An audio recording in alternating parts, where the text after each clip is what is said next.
আসসালামু আলাইকুম। বলতে পারেন আমেরিকাকে তোয়াজ করতে গিয়ে বা ওয়াশিংটনকে খুশি রাখতে গিয়ে, অথবা খুশি রাখাও নয়, ওয়াশিংটন বেজার হবে, অথবা ওয়াশিংটনের কাছে যে দস্তখত ইউনূস সরকারের সময় দেওয়া হয়ে গেছে যে আমরা তোমার কথা ছাড়া নড়িব না, সেই কারণে ইরানের নিষ্পেষিত নিপীড়িত জনগোষ্ঠীর পাশে বাংলাদেশ বলতে পারেন ইতিহাসের প্রথমবারের মতন দাঁড়ালো না। এবং এটা দুঃখজনক যে বিএনপির মতো একটি সরকারের হাত দিয়ে, যেটা কখনোই বিএনপি সরকার, তাদের একটা অ্যাচিভমেন্ট ছিল জিয়াউর রহমানের মধ্যে দিয়ে। সেই অ্যাচিভমেন্টটা ছিল যে মিডিল ইস্টের সাথে বাংলাদেশের যে সম্পর্ক, এই সম্পর্কটা জিয়াউর রহমান অনেকটা তিনি মেকআপ করে এনেছিলেন। ৭১ মুক্তিযুদ্ধে মিডিল ইস্টের ম্যাক্সিমাম দেশ আমাদের পক্ষে ছিল না, আমেরিকার তালে তালে ছিল। সেই জায়গাটায় ইরানের যে আগ্রাসন যুক্তরাষ্ট্রের, সেই আগ্রাসনের বিরুদ্ধে আমরা সৎ সাহস পেলাম না কথা বলার। এর চেয়ে আর লজ্জাজনক দুঃখজনক কিছু নেই। ব্যাপারটা একেবারেই স্পষ্ট যে ওই যে ডোনাল্ড ট্রাম্প তারেক রহমান প্রধানমন্ত্রী হওয়ার কারণে যে চিঠি দিলেন না অভিনন্দন জানিয়ে, সেই চিঠিতে মনে করিয়ে দিয়েছিলেন না যে বাংলাদেশের পররাষ্ট্র নীতিও আমেরিকার, মানে আমেরিকার যদি আমরা ভাবার্থ বলি, আমাদের কাছে মনে হয়েছে যে আমেরিকাকে তেল মারা ছাড়া, আমেরিকাকে খুশি রাখা ছাড়া বা আমেরিকার মর্জির বাইরে আমাদের পররাষ্ট্রনীতি হবে না, ওদের পররাষ্ট্রনীতি আমেরিকার শেকলে বাধা থাকবে। তারই প্রতিফলন, এবং ইরান সেই দুঃখ ঢেকে রাখতে পারেনি।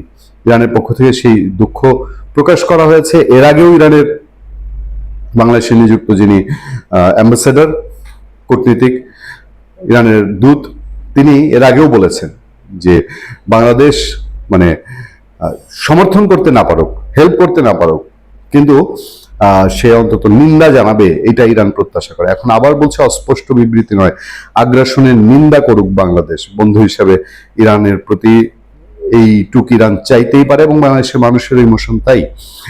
ইরানে আমেরিকা ও ইসরায়েলের হামলার পর বাংলাদেশের দেওয়া দুই বিবৃতিতে মনোকষ্ট পাওয়ার কথা বলেছেন ঢাকায় ইরানের রাষ্ট্রদূত জলিল রাহিনী জাহানাবাদী।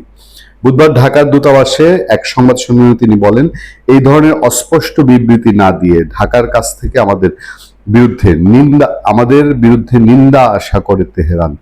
ঢাকার কাছ থেকে আগ্রাসনের বিরুদ্ধে নিন্দা আশা করে তেহরান।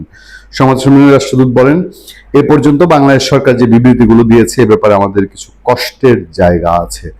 যখন আমরা দেখতে পাই যে স্পেনের মতো আরো অনেক ইউরোপীয় দেশ এবং আমেরিকার ভেতরেও জনগণের বিশাল মিছিল এবং সেখানকার কর্মকর্তারা এই যুদ্ধকে সরাসরি নিন্দাবাদ জানাচ্ছে, এটার সমালোচনা করছে, সেই হিসাবে আমরা আশা করি বাংলাদেশ এ ব্যাপারে অস্পষ্ট বিবৃতি না দিয়ে এ ব্যাপারে একটা সুস্পষ্ট অবস্থান গ্রহণ করবে। তিনি বলেন, আমরা বাংলাদেশকে আমাদের ঘনিষ্ঠ বন্ধু এবং ভাই মনে করি।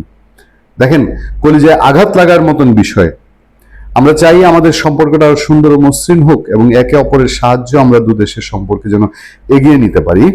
যে বিবৃতিগুলো প্রকাশিত হয়েছে মানে বাংলাদেশের, সেখানে শুধু এ ব্যাপারে উদ্বেগ প্রকাশ করা হয়েছে, অথচ এটা স্পষ্ট যে আমেরিকা এখানে আগ্রাসী ভূমিকায় অবতীর্ণ হয়েছে, যে কোনো আগ্রাসী ভূমিকা নিন্দার যোগ্য।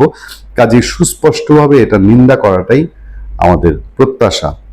২৮ ফেব্রুয়ারি ইরানে যুক্তরাষ্ট্র ইসরায়েলে হামলা এবং তেহরানে পাল্টা হামলার প্রেক্ষাপটে নতুন সরকার ২ দফায় যে বিবৃতি দিয়েছে, সেটা ঢাকার আগের অবস্থানের বিপরীত। মানে আগে ইরানের ক্ষেত্রে এরকম হলে করতো না।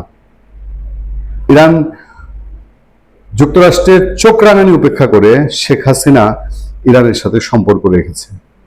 ইরানের প্রধানমন্ত্রীর সঙ্গে কথা বলেছে, দেখা হয়েছে, হাত মিলিয়েছে যুক্তরাষ্ট্রের সঙ্গে চোখ দিয়ে। এবার কেন এই কাজ করলো?